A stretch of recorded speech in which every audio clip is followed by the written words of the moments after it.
Okay.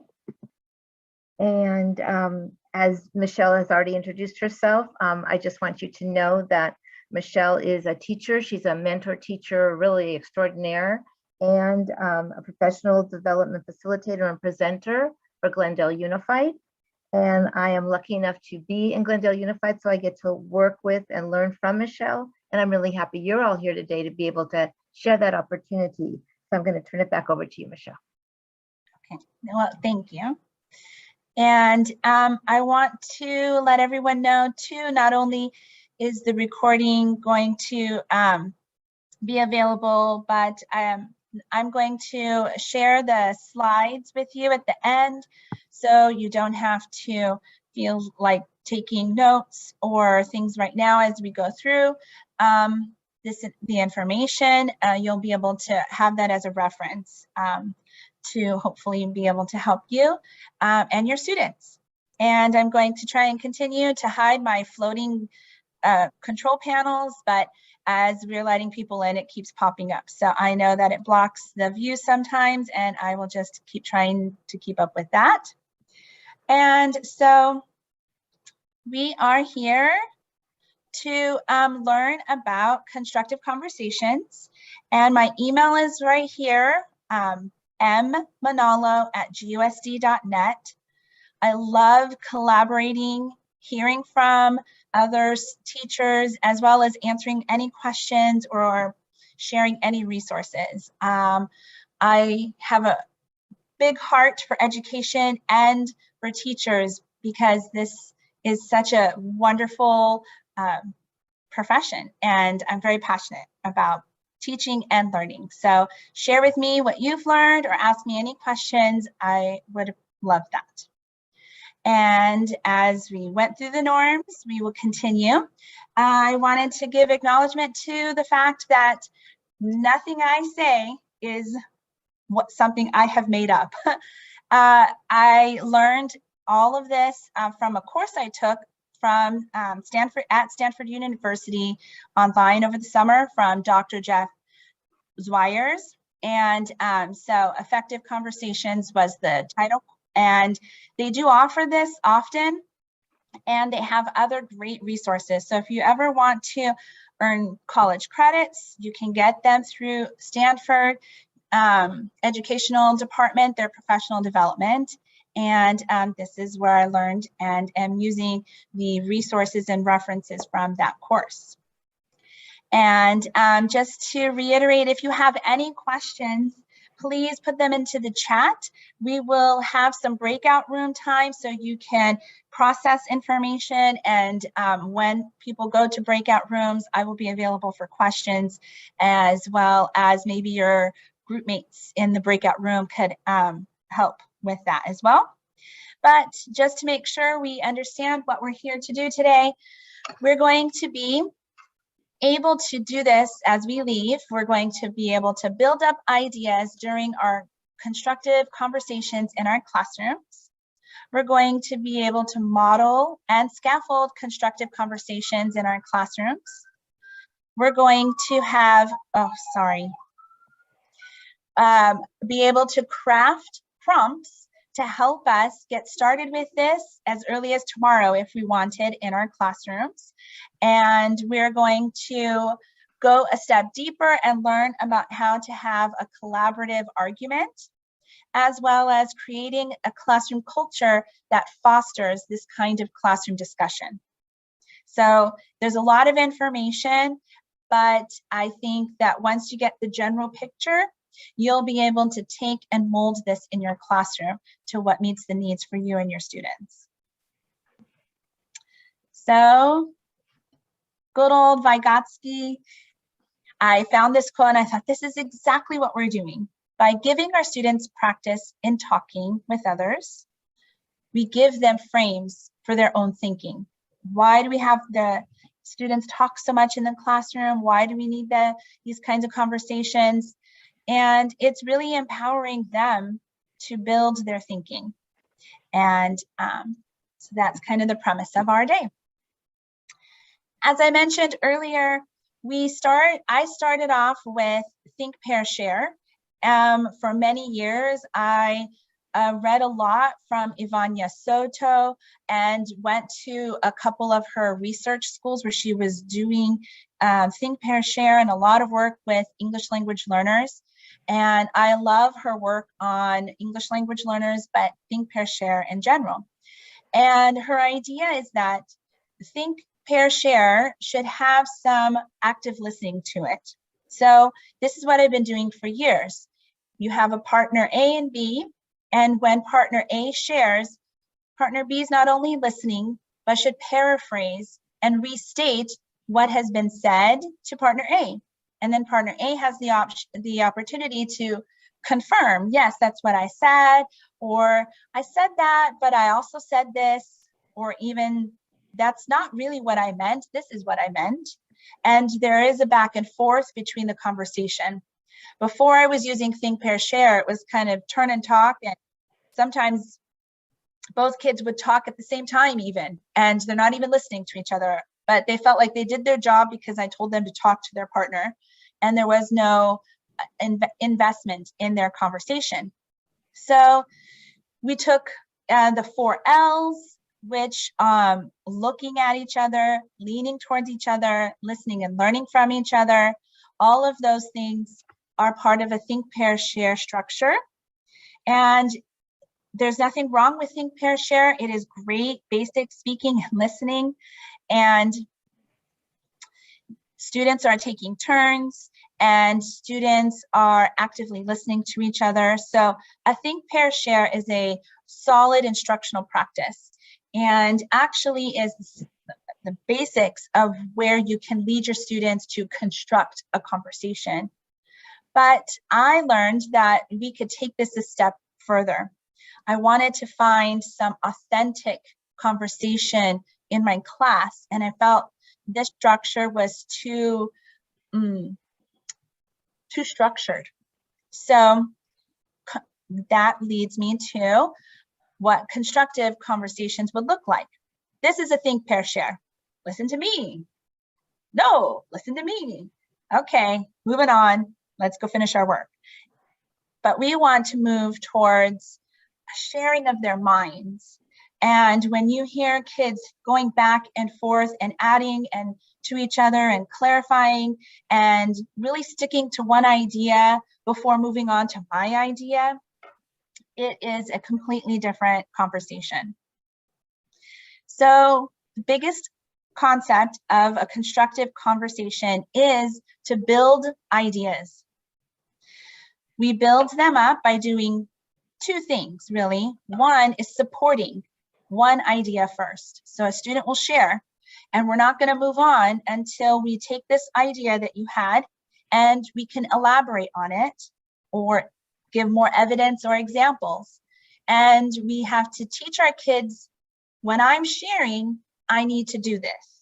But we also teach the partner, the listener, when you are listening, you're going to help your partner give more information. You're going to add to the conversation, even though it's not what you thought of when you did your thinking. And then we have clarifying. And you can clarify in a conversation by asking questions. You can clarify by defining a term or a concept. Paraphrasing, which is what I used a lot and realized, okay, that's part of it, but there's so much more kids can do in a conversation. And then you get into higher level thinking of maybe negotiating and deciding which concept is the one that has the best support, or creating an analogy and making connections, or synthesizing and putting more than one idea together and coming up with a bigger idea. So there's a lot of thinking skills going on here, but when we build each of these up in our conversations, our students will be able to pull what makes sense at that moment. And these are the foundations to a constructive conversation. So I have an example of what a constructive conversation could look like. The prompt for my students was, what part of Martin Luther King's "I Have a Dream" speech stands out to you? and which quote is the most impactful of the two partners. So we'll have two partners speaking here, one in green. So partner A started by sharing, my favorite part from his speech is when he said he wanted all men to be guaranteed the unalienable right to life and liberty. And they watched a video, but they also had the transcript. So they could highlight and use the actual text along with it. So that's why the language here was almost a direct quote. Partner B said, why is this your favorite quote? So in my think, pair, share, partner A would have shared this and partner B would have said, okay, so your favorite part was when he wanted all men to have equal rights. And there would have just been a sharing of this one idea. But instead, we've talked about how can you get more out of your partner, and asking why questions is definitely one. So why is this your favorite quote? Partner A, because Martin Luther King was a peaceful man who wanted all men to be created equal. He wanted all people to be equal. True. I've talked to my students and we've practiced and modeled how to really, when you talk to your classmates in an academic way, it should also sound like your conversations on the playground. It doesn't have to be so academic. You go back and forth and you can agree in the middle of something. And so I thought that this is, I felt my students really coming alive in their conversations, being able to do this. But they continued because the other student hadn't shared their quote.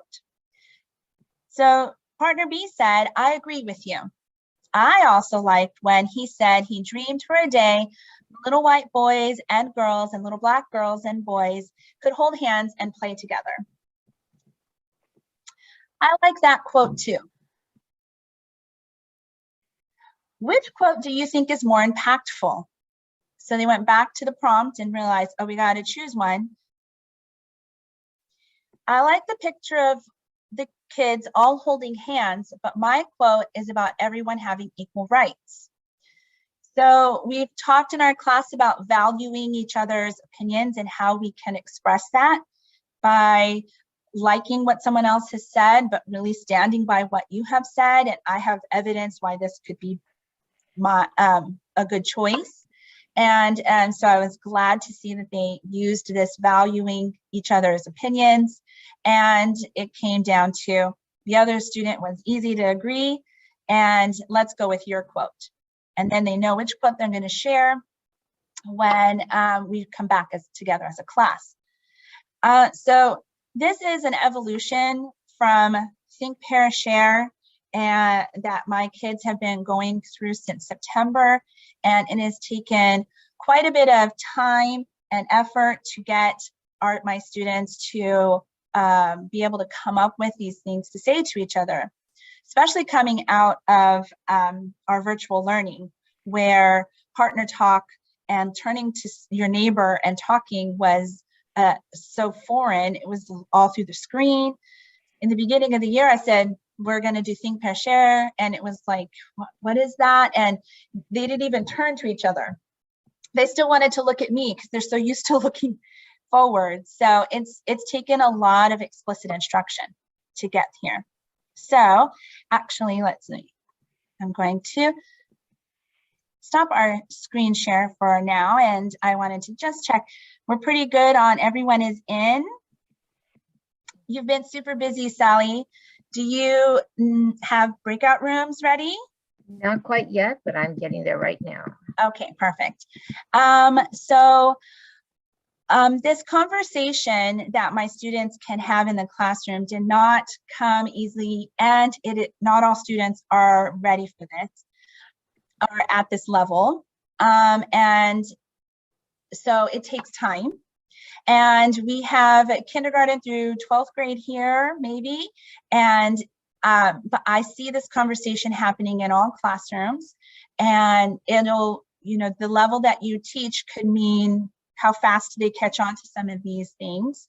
So what I want you to do when you go into your breakout room, before I share some ideas on how to work on this in your classroom, knowing what the conversation needs with the support and the clarifying, and kind of seeing the example of my 5th graders going back and forth, how might you begin to scaffold this in your own classroom?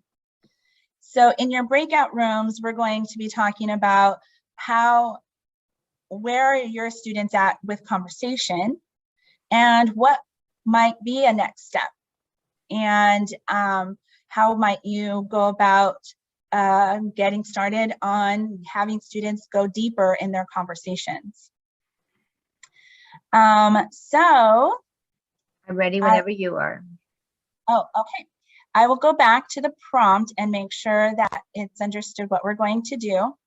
So in your breakout rooms, as all norms and everything I do, I want everyone to feel they have the right to be respected. So we want to make sure we're being respectful, and the right to learn. We want to make sure everyone has a chance to speak. So please make sure everyone gets a turn and everyone is sharing. And your cameras are on for respect of the group. And if there's background noise, please mute yourself. And someone already shared that they're going to have some background noise. So just talk to your group mates and let them know what's going on for you, but participate as best you can. Since this is the first breakout room, we're going to introduce yourselves, and we're going to use the same breakout rooms throughout, so that way you won't have to introduce yourself again. But tell us where you're teaching and what grade or subjects you're teaching. And even though you might be a kindergartner talking to a 10th grade English teacher, you could still share how you could get started, and I think we can learn from each other no matter what grade level we teach. And the prompt that we're going to talk about is discuss how you might scaffold having these constructive conversations in your classroom. Okay? So I'll let you make sure you understand the question. And if you have any questions for me, you can put them in the chat or stay for a few minutes, and if I can quickly answer them and then get you to your breakout rooms. But I think we're ready to go ahead and go to our breakout rooms. Okay, here we go.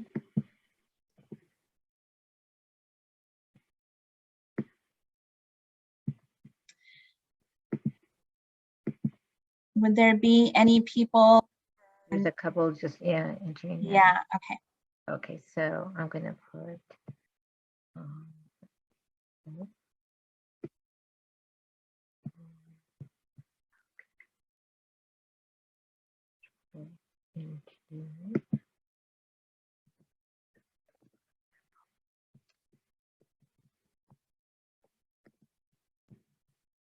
Okay, anyone here have a question for me, or just waiting for a breakout room?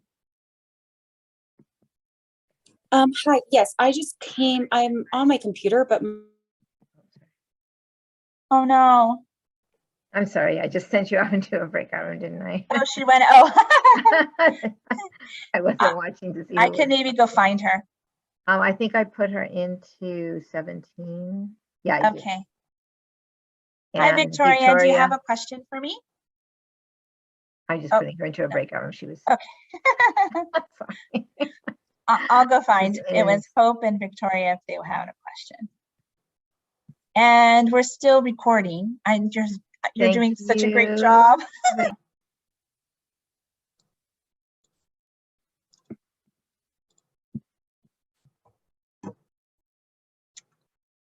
Okay. Let's see. Are they closed now? Yeah. Oh, that's my timer. So I heard a lot of great ideas and conversations happening around how students are organized in classes and how students can share. And ironically, the kindergarten teacher talked about how her shy students, it was hard to get them to talk. And the 10th and 11th graders are the same thing. And I have 3 boys, 11th grader, an 8th grader, and a 4th grader. And I always thought, when I see my 11th grader and sometimes think, you're like a 5-year-old in a big kid's body sometimes, you know, it's like the funniest thing. So there was a lot of commonality and a lot of conversation about how we get our kids to talk. So here are a few ways to explicitly get these conversations going in our classrooms and to help get them deeper than just turning and talking to each other. So modeling the conversation, you can start by doing a conversation analysis. I kind of did this one for you by modeling my students' conversation about the quote from Martin Luther King's speech. So I walked around the room, I record my kids' audio, and I also stand there and I take notes.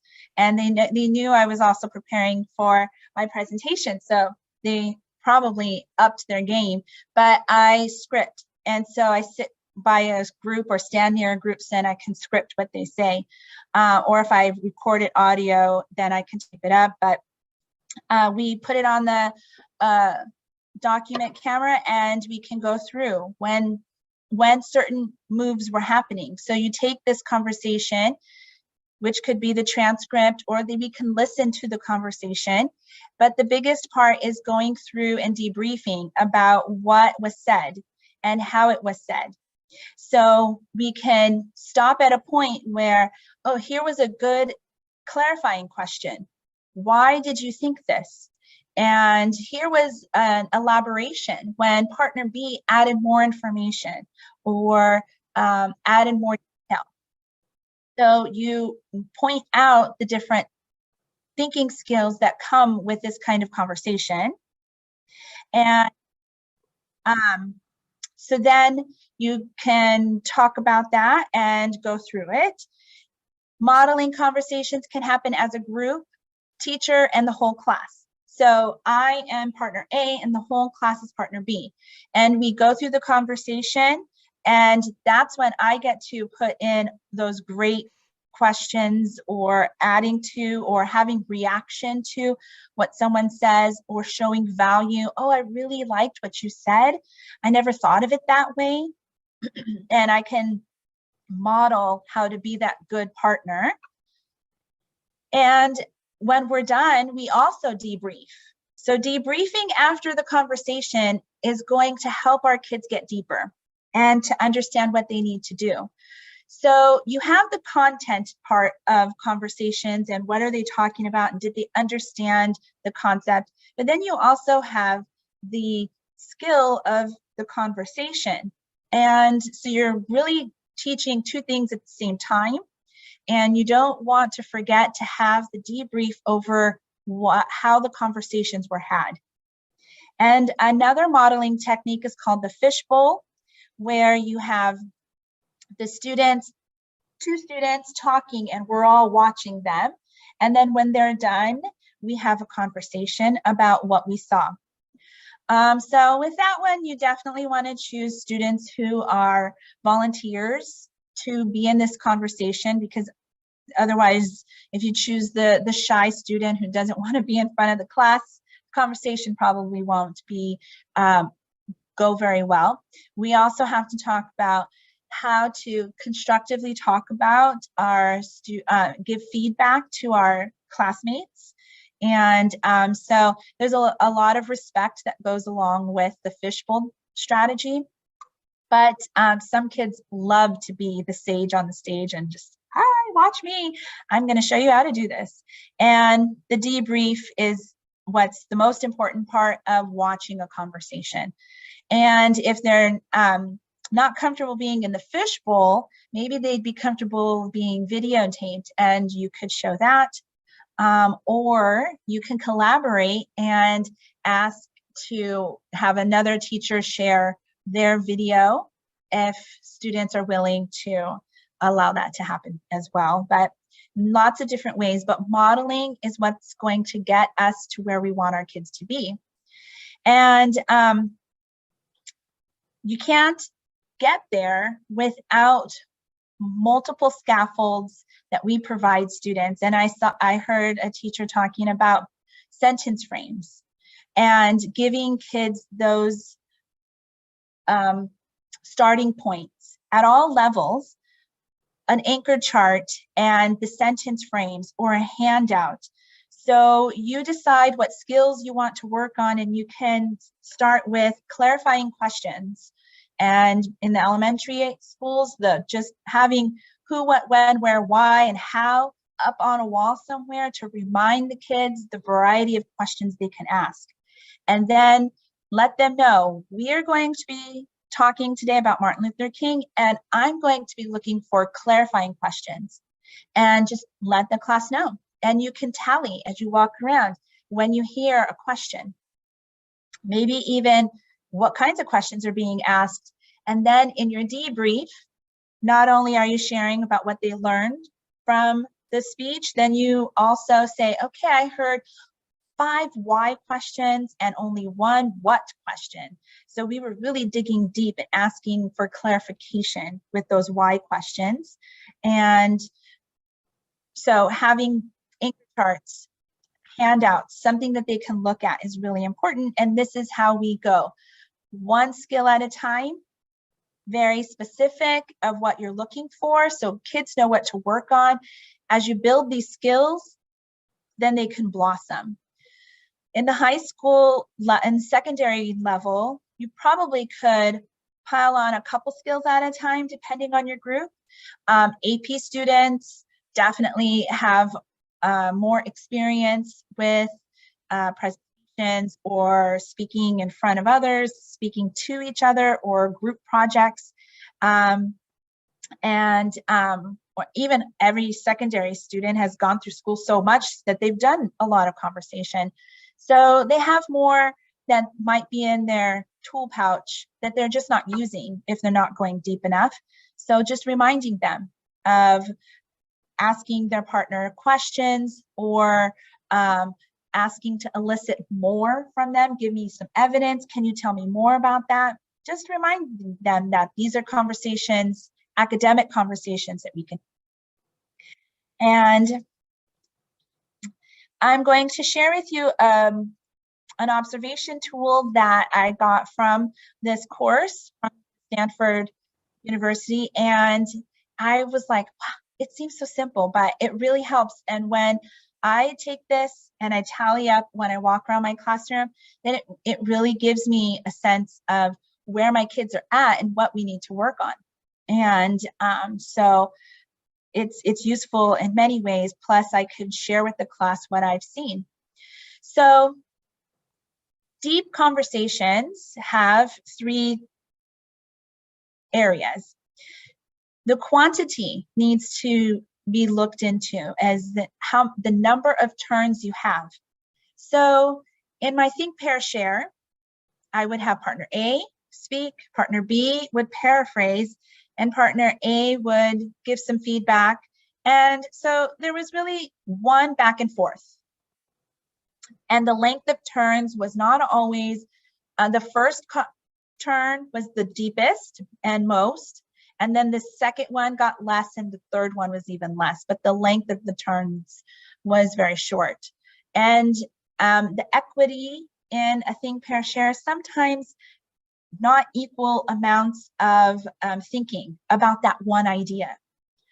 There would be equity in the fact that you switch roles, and then the next person shares, paraphrase, and confirms. That part is equal, but for that one idea, did we really take that idea and think about it? Or did we just listen to it and move on quickly? So quantity is a good place to start, and telling students, we're looking for you to build up one idea before we move on to anything else, and think about how long each person talked during your time. So that is one conversation we have.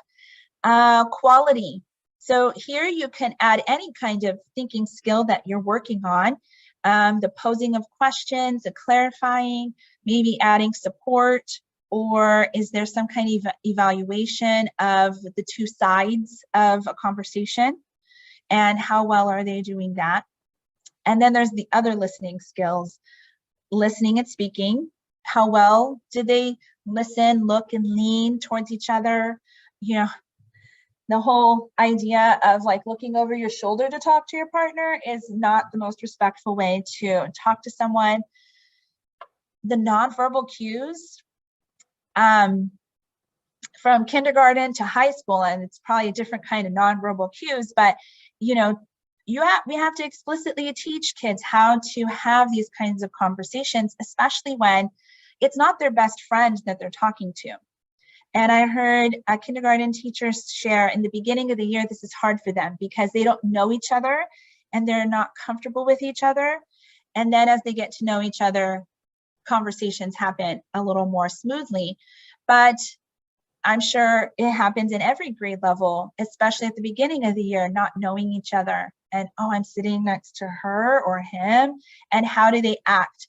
And their facial expressions, their eye rolling or whatever, happening at every grade level, that speaks volumes to your partner. So we have those conversations in our class to build that respect in order to have a good conversation. So when you get the slideshow, you can see this, but I would invite you to create your own observation tool with these 3 categories for what you would like to look at when you are observing your classroom. And this will help guide your instruction as far as where you need to go with explicitly teaching conversation in your classroom. Before or at the same time of explicitly teaching the conversations, we have to realize that the prompt we give kids is extremely important. So I didn't want to leave today without thinking through the fact that we have to ask the right question and that will yield the best conversation. And so effective conversations need an engaging purpose and needs something that they're going to have some knowledge about, as well as be able to have enough information to talk about it. So these don't happen with just starting a conversation. There could be, you know, reading, research, writing to go with it. They might have notes with them when they go to their conversation. Or it might have just been a wait time of 2 minutes and after a video, and giving kids a few minutes to think before they go into their conversation. Where can we get these engaging purposes? They're in our objectives, the actual standard, or a lot of most curriculums have essential questions at the beginning. Even in math, there's some great essential questions out there in math that provide connections, which is what math is all about, connecting these ideas together. And it's a great conversation to talk about how is this lesson today connected to yesterday's lesson, and or you know, how is it connected to the geometry we did 3 weeks ago? So there are a lot of essential questions out there, and that could be a sounding board or a starting point for you. And there is a need to be able to talk and develop an idea. So it can't just be an answer. Like, what does this mean? Turn and tell your partner. That's not a constructive conversation. That's a good thing to do, getting them engaged, having them speak, but that's not going to lead to this kind of conversation. We need more of a need to talk it out. And finally, when we sent them off to go talk, making sure we are giving clear expectations and helpful directions for students so that they know what they're going to be thinking through. So here are a couple of sample prompts. After studying the artifacts from an early explorer's sunken ship, which we did in our class, they looked through pictures of a sunken ship, what could have been on it. We also am reading about the artifacts from your textbook. So I'm giving in the prompt the clue on where you're going to get some information from for this conversation, and discuss with your partner how and why Europeans came to the New World. And that was the title of the lesson. And that was, you know, all the facts that led to that. So it helps just to use what our curriculum gives us. And this came from a virtual assembly that we had through EcoHero. And after watching the EcoHero assembly, talk to your partner to decide if the presenter was convincing enough for you to support the cause of being environmentally friendly. Give evidence why you would or would not support EcoHero's cause. So you could talk about, they could share their 2 points of views and come to a consensus from that. So it is time to get ready to go back to our breakout rooms again. And this time I would like you to think about what kind of prompt you could work on in your classroom. So I'm actually going to give a couple of thoughtful moments before we open the breakout rooms again to think about, in your, if you're elementary, which subject would you work on? Or if you're in high school or secondary, what period would you want to start this with? Which group of kids, which grade level, or maybe it would be all of them. And you're going to, I hope you can write down somewhere a prompt that you might be able to use in your classroom from the next few minutes in your breakout room. And then we're going to be discussing each other's prompts.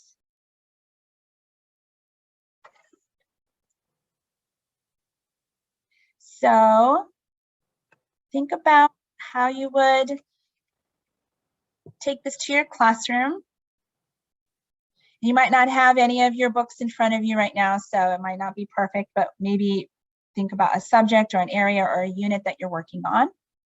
And I just want to make this something useful that you can start in your classroom with. And if you don't have any idea, sometimes you can ask your groups, just, I need a minute. Can I hear what you guys have to say? And then you can maybe glean an idea from someone else. So I'm thinking maybe 10 minutes in this breakout room, if that's okay, Sally?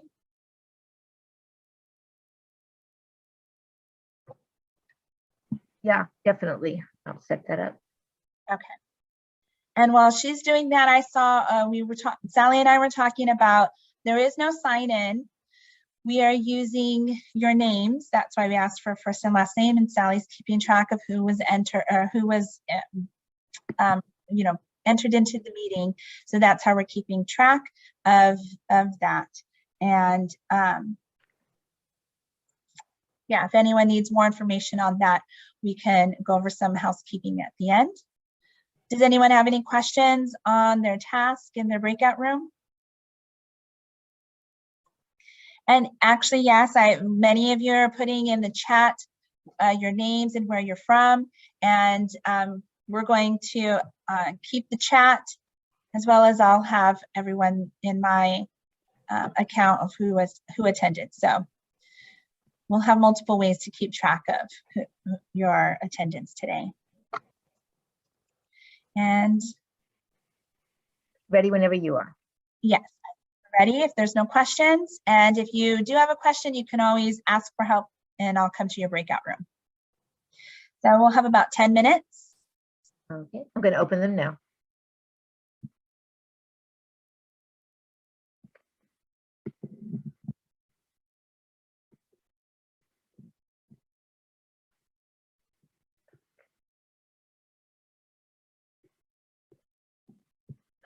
Okay, Diana, what room were you in? Do you remember?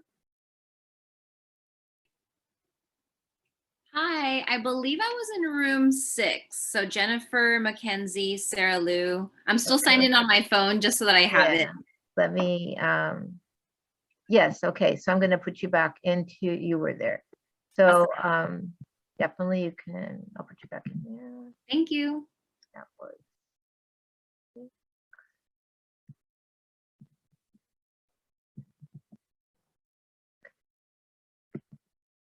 And Andy, 6.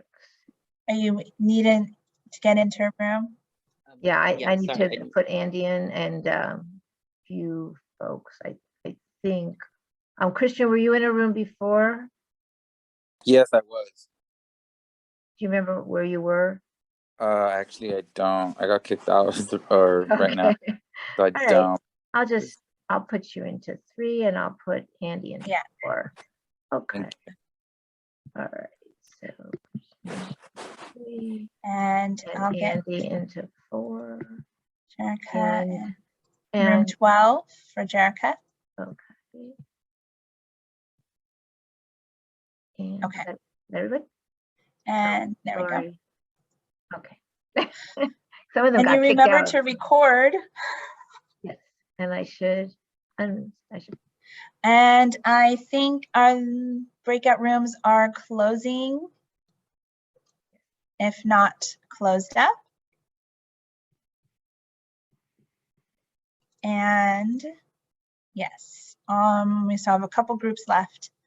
They have about 20 seconds. And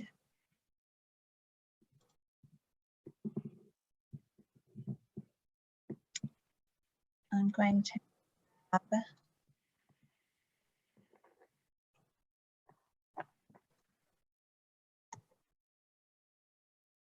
okay.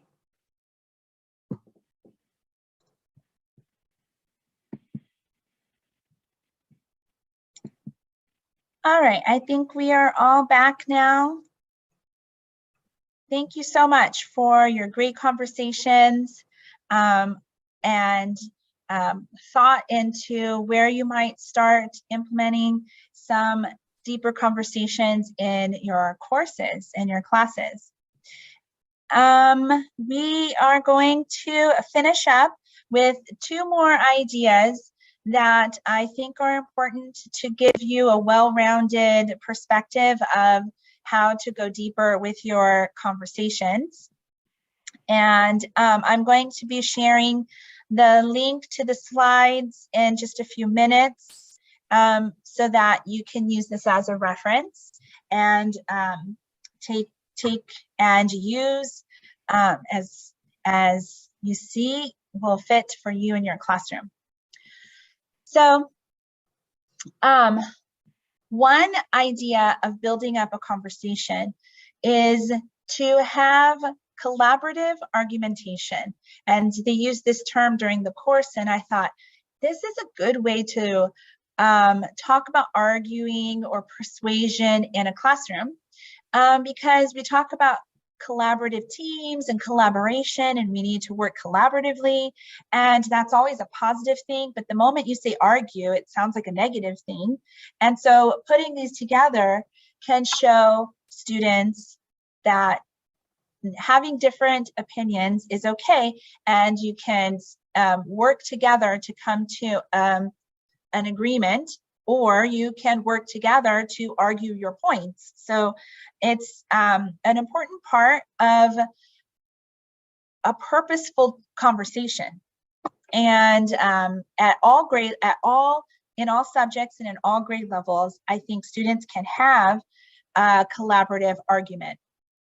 And I love that we have math teachers here, and I hope that you will really involve your students in deep conversations around ideas in their math classes, because I know that the explanation of your reasoning and your strategy that you chose and how you got to your answer is so much more important than just an answer.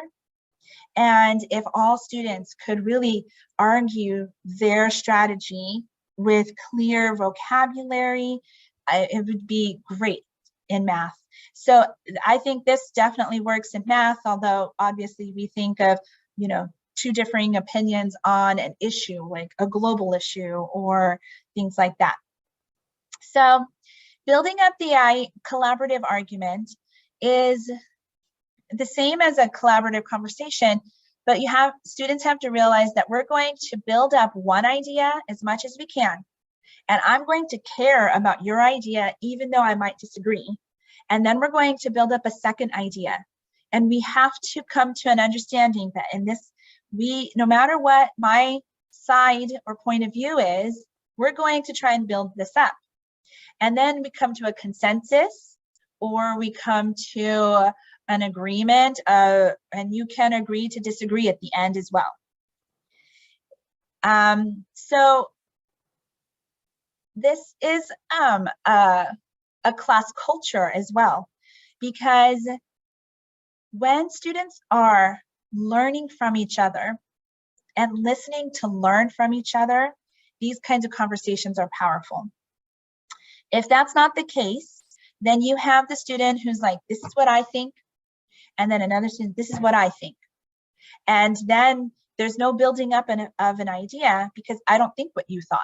So the first idea is you build up your ideas to prove you have more support. So let's say two kids figure out a math problem and they use two different strategies. Which one did you think was more effective? Well, that's totally an opinion. So now you need to try and prove it. So one student is solving and showing and thinking, and the other students could ask questions. Why did you do this? And why did you do that? And how is this effective?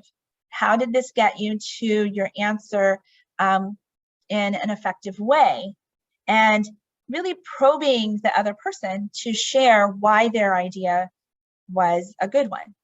And that is one way of building up an idea or trying to get more evidence. And sometimes that evidence won't be there. And then you have building up your idea because, oh, wait, that's a good idea. Let's talk more about it. And I didn't think of that. And you're actually right in choosing the quote from Martin Luther King. You're right. I liked the idea of all the kids getting along, but it would be better if not just the kids, but all the adults were treated equally and got along. So yeah, that's great. Let's talk about your idea some more.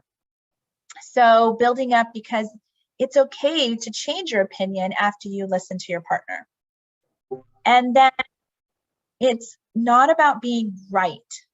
And when you build a culture in your classroom to be able to have this conversation, it's not about my answer is right and your answer is wrong. It's about evaluating the support for each conversation.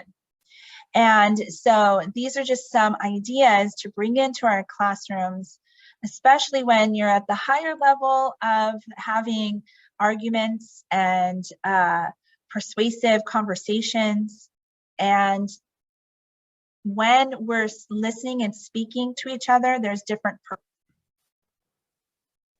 So the last part of our, and I think the glue to all of this conversation, and I even heard this coming up in the breakout rooms both times, is the idea that none of this can happen without a classroom culture that fosters this kind of conversation.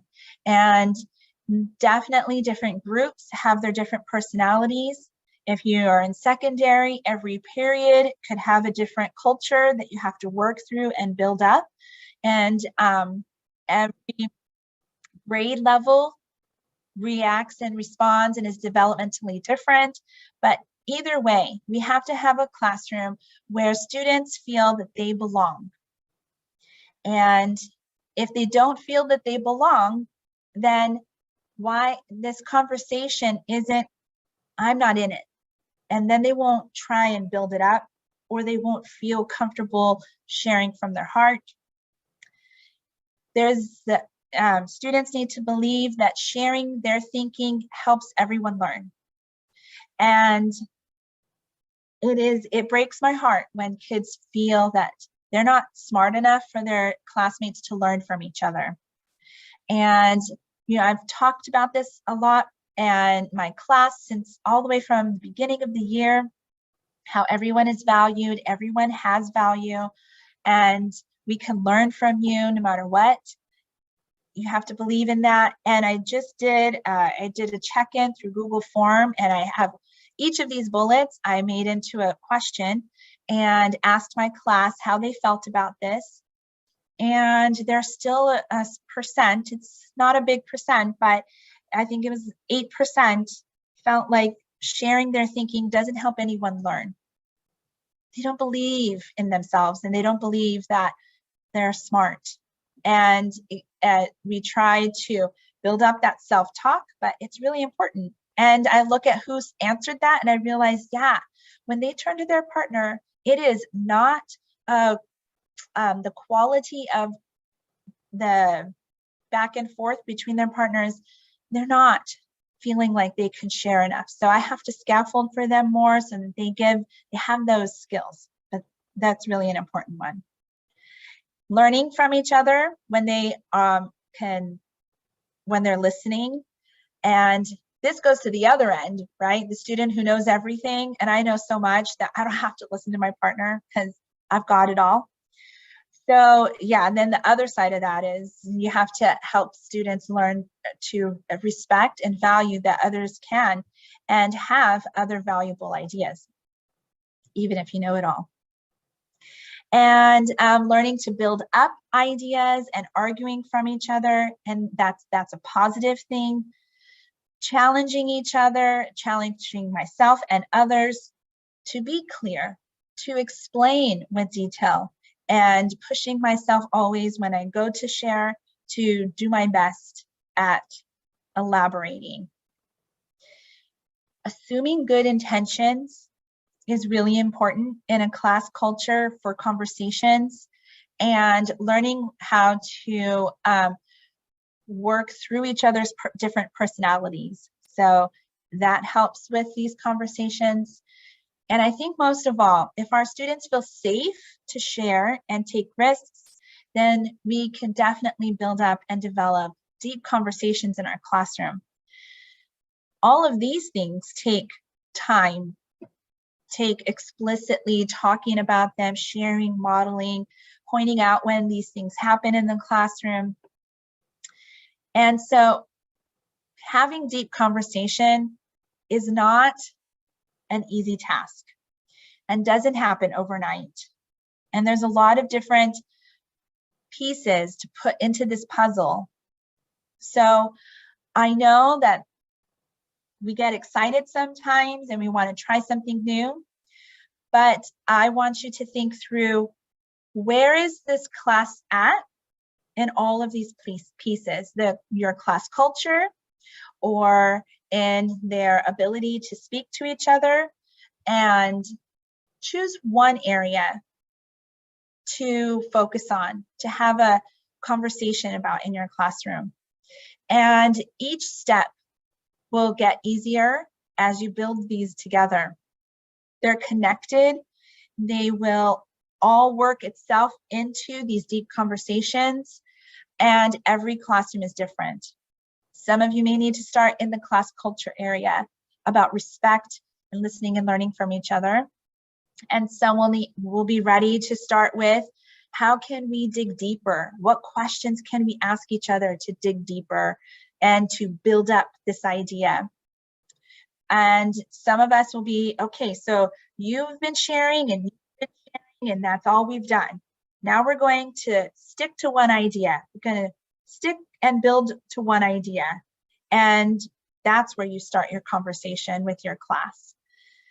There's so much that can be done with this. I think this is a very meaningful instructional practice that will take time to develop, but will be worth it. So I hope that you have gleaned some information that will help you and your students. And in the chat, this is the link for the slides that if you would like to use, you can. And I appreciate your cameras on in every breakout room, and people were sharing ideas and trying to be involved. So thank you so very much for being here and participating. And can you show the last slide, Michelle? I'm sorry. Can you share your screen one more time and show the last slide? Oh, yes. Yes. Thank you. Thank you. And I tried to just give you a copy. It should push to make a copy. Oh, but it might be, I'm sorry. I think I need to go in and allow anyone outside of Glendale. Yeah, that's true. Definitely. I will change the permissions. But if you just request access, I'll get the email and I'll give you access. And you put the link in. Oh, yeah, but the link is still a copy too for Glendale, right? Yeah, I know. So this actually doesn't help. But do you want to explain the survey? Yeah, I do. And first, I want to thank you, Michelle, for your presentation on Constructive Conversations. It was wonderful. And I want to thank all of the teachers that were with us today to learn a little bit more about building up ideas, the idea of modeling and scaffolding the constructive conversations and creating effective prompts. And we also saw that we can build on these foundations to foster collaborative arguments, and you offered some important tips on how to create a classroom culture that will be able to foster and nurture the constructive conversations. So before you go today, please take a moment to complete today's session survey, and you can see the information here on the slide, and I will also in a moment put the link in the chat. And there's also a QR code if you want to use that. And your feedback is really important to us. So we really appreciate hearing from you. And keep an eye on your inbox for future PD sessions coming up from Cluster 4. And we look forward to seeing you again in the future. Is there anything else you'd like to say, Michelle?